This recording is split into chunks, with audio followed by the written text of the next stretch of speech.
Replacing the Sunvisor clip on a Q5 is actually pretty easy, so you can solve the Sunvisor from flopping around.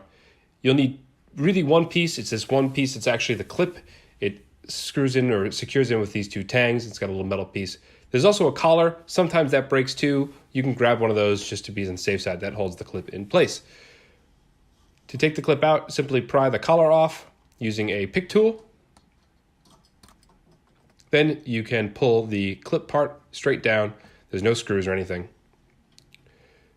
Grab the new clip. It only goes on one way. You want to have the opening facing the rear of the car. If you try to put it in the wrong way, it won't fit. So just flop it the right way around, push it in. Then grab the collar, and the collar only goes on one way as well. Push that in place.